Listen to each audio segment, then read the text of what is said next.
Hi everybody, welcome back to the channel. Just a wee quickie this time. I'm going to nip out with a brand new ultralight tent and I just want to find out if I can actually use it in high winds. So I've come to the highest point near to the moors south of my house in Ayrshire. I'm going to head up and I'll try pitching it. I'm saying I'll try pitching it. I have lost a tent here before and it was a mountain tent and it blew away, which some of you might remember. I'm going to head up and see if I can get this thing pitched, have a wee bite to eat inside it and just see if it's actually usable in high winds, because it's coming through to the season when I want to use it, although it probably would work in winter, but it is single skin. Anyway, follow me along, we'll see how we get on.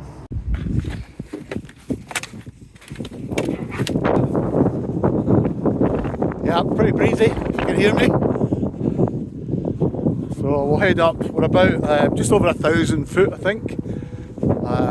And it's a southwesterly coming from the Scottish coast side, which is over the other side of this hill. So that should be a good test. I'm also near to the Whiteley wind farm, and that wind farm is built there for a good reason.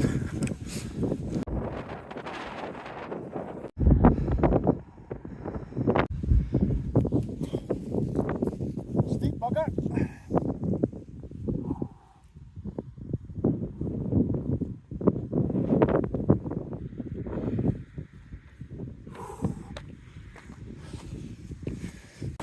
Yeah, nice and blowy up here. Oh.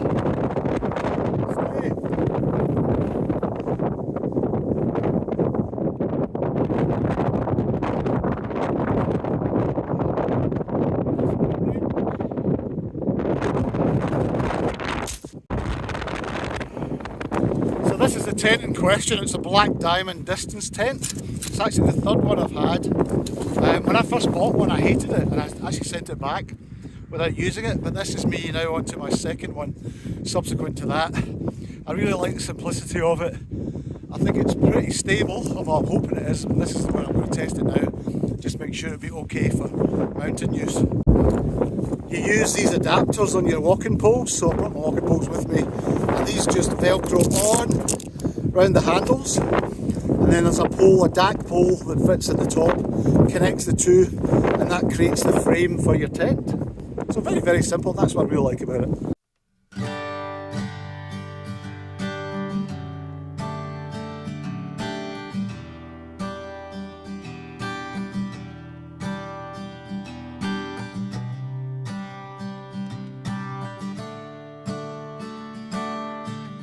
Right, okay, I've got it up as best I can. It's pretty quick. It looks a wee bit precarious, possibly. It's holding. I've added the extra guy line which doesn't come with it, one extra peg, which takes the weight up slightly. Around about 850 grams or something. I'll check when I get back. You can see the flexing in the pole here, jumping back and forward. So yeah, it's taking a wee bit of a battering. My biggest issue is this flap, so it catches the wind and opens up. So if that was driving rain, that's probably going to allow water in. It could do with another Velcro tab, which I may have to modify the tent with. But what do you think? Interesting design. So I've retensioned the guys at the back here and pushed one pole up slightly. The wind is coming in this way, but also coming in this way slightly at the door. You can see it's taking a wee bit of a battering. I'm hoping it'll hold. Will it hold long enough?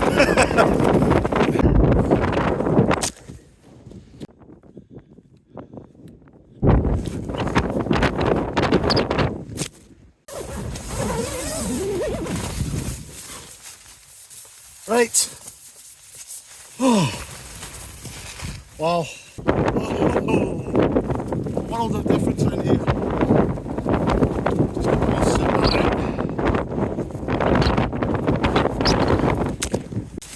Wow, that sounds quite gusty. 25 mile an hour maybe plus. I'm going to do a wee measurement again before I have my lunch. Tent's holding. I could probably do with double pegging it though, to be honest, or using some bigger pegs. It just comes with DAC V pegs, just a standard kind of 6 inches or so, and they're alright, but I don't think in this wind they'd necessarily last overnight. So I just checked again, pretty steady 18 to 20 mile an hour, 23 gusts. So yeah, nothing that severe you would think, but you know, it's amazing how it's such a lightweight tent, it does feel quite severe. It's not collapsing in any way, it just feels like it's going to take off. Anyway, I'm going to zip up and get inside for a minute and we'll have some lunch.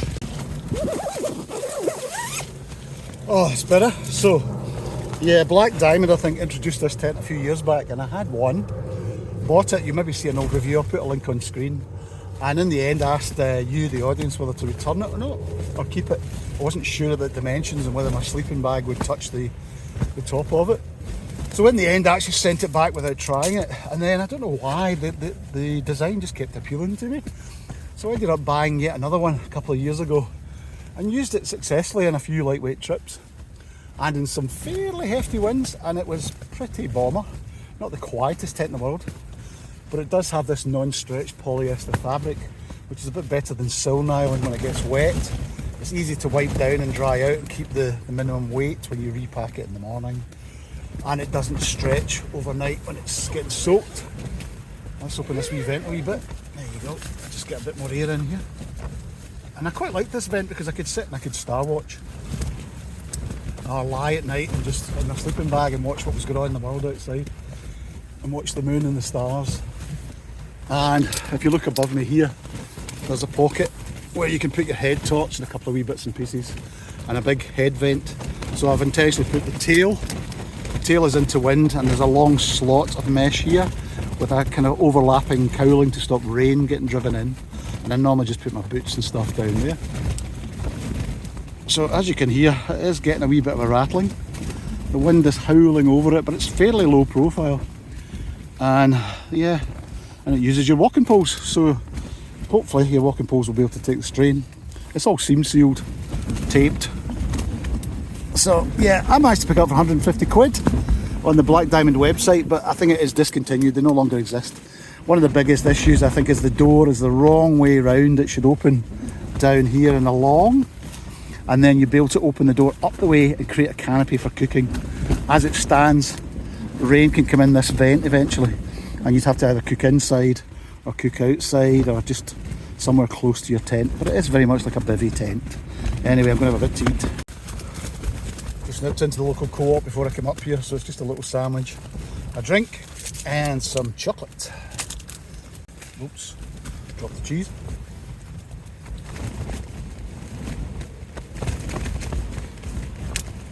It's holding its shape. I think if you were using something like a Lanshan 1, which I was thinking is a kind of similar design and cost, the Lanshan 1 I think would be really buckling in, you'd be losing a lot of your internal sleeping space. This is actually meant to be a two-person tent. It's a nice solo, very, I mean it'd be like a mountain marathon type tent for two, or if you were just going absolute fast packing and didn't care. But you could get two mats in here and two people.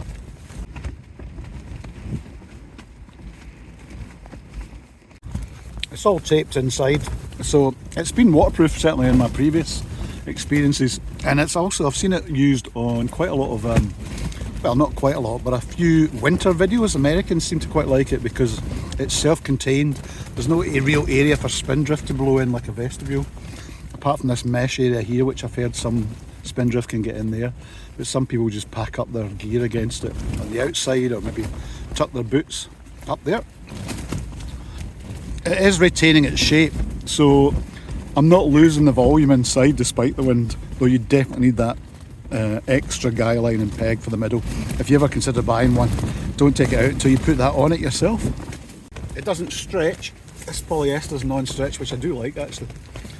I slept in it last night and it was quite breezy, quite cold. Left this vent about a quarter open, and I had a slight skim of condensation, but nothing dripping. Nothing on my sleeping bag, which was fine. Although I'd probably recommend you put your jacket over the foot of your sleeping bag, just to save yourself picking up any moisture and soaking your bag, especially if it's down or you're doing multiple nights. Everything is quite nicely made. Zip pools are all good.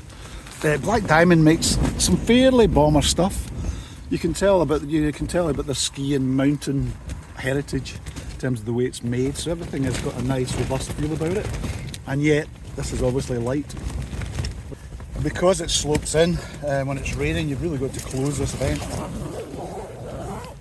pretty much all the way, which is not ideal for venting, but I guess you've still got the foot vent and the head vent above you. But it just means the rain can run straight down this without it pouring into the inside of the tent. So if I was sleeping on this side, I guess, yeah, you've actually got a good arm's length to the side over here, so you could get two in at a squeeze. Quite a good wee mounted marathon or ultralight fast packing tent. And as I say, it's not really losing a lot of its space at the moment, even despite that wind. But what I might try doing is take out the middle guy, which doesn't come with it, and just see if it collapses in the long way.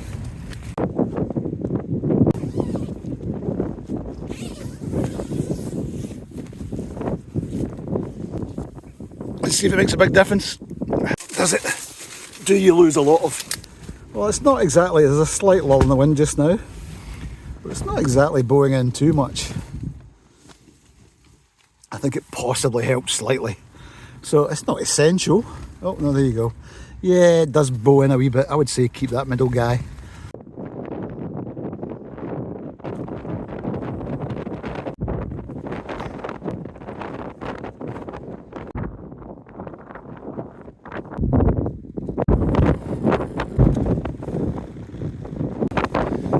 Yeah, this could do it with like a Velcro tab here maybe.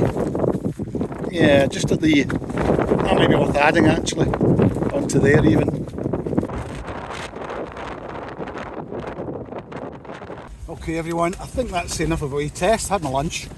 It's provided a nice warm shelter in here, especially if you zip this up. Lovely, that's so much nicer.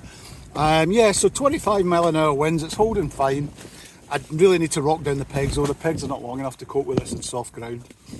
However, it has held. It's not losing any shape. Two of us could sleep in here, but it'll only be me.